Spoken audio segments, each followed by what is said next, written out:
খাটের মধ্যে শুয়ে রয়েছে, দেখি একটা জাকান মারলো, এই সবাই বলতেছে ভূমিকম্প আসছে। শরীরটা জাকিয়ে দিয়ে গেল, খুবই আতঙ্কেই আছে মানুষ, ছেলে মেয়ে সব দৌড়ায় নিচে নামতেছে। জল দিচ্ছিলাম, তখন হঠাৎ করে হলো জলের ইয়েটা কাঁপে উঠাতে আমি বুঝতে পারলাম যে ভূমিকম্পটা হলো আর কি। তখনই আমরা নিচে নামে গেছি, খুবই আতঙ্কেই আছি। দেখলাম যে বিল্ডিংটা ঝাঁকুনি মারছে, তো ঝাঁকুনি মারার সাথে সাথে আমরা তখন সবাই বাসার সবাই আমরা নিচে নেমে গেলাম। হ্যাঁ, ঝাঁকুনি হয়েছে এটা এই 10 মিনিট হলো মাত্র। এই তো আমরা এখন সবাই যার যার মানে বিল্ডিং থেকে পুরো ফ্ল্যাটে আমাদের ফাঁকা হয়ে গেছে, আমরা সবাই যার যার অবস্থান নিয়ে আমরা দূরে সরে রয়েছি। এখন যদি আবার পরবর্তীতে আবার হয়, এই জন্য এখন সবাই আমরা আতঙ্কিত। আমি তো বুঝতে পারিনি, আমি দাঁড়াইছিলাম তো বাচ্চা নিয়ে, ওই সিঁড়ির কাছে তোমার ওটা ইয়ে থাকে না, ওই যে প্লেয়ারগুলো থাকে না, ওইটার জন্য আমরাও তো বুঝতে পারিনি, কিন্তু বৌমা বুঝতে পারছে।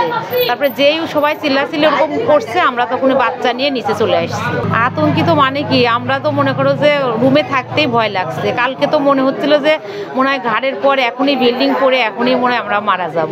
ভূমিকম্প যখন হইতেছিল তখন আমরা এখানে দাঁড়াইছিলাম, দেখলাম এই বিল্ডিং এর সব মানুষগুলা এখানে দাঁড়াইছিল। পরে আমরা বললাম যে কি হয়েছে, পরে তারা বললো যে কিছুক্ষণ আগে একটা ভূমিকম্প হলো।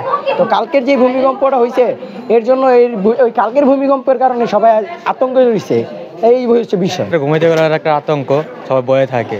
আতঙ্ক এটা একটা আতঙ্ক ভিতরে থাকা।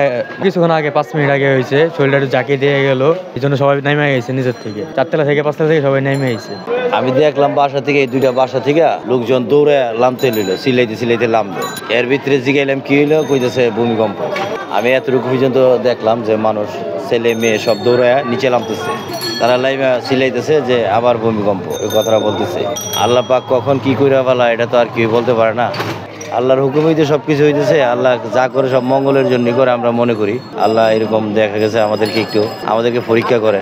যদি ধৈর্যশীল হয়ে আল্লাহর প্রতি বিশ্বাস রাখি, তাহলে মনে হয় আমরা এটার থেকে আসান পাইতে পারি। খাটের মধ্যে শুয়ে রয়েছে, দেখি একটা জাকান মারলো, এই সবাই বলতেছে ভূমিকম্প আসছে। তো বয়ে আছে সব বাচ্চা কাচ্চা, সবাই তো বয়ে আসছে। আবার কি হবে না হবে এটা তো বোঝা তো বলা যাচ্ছে না।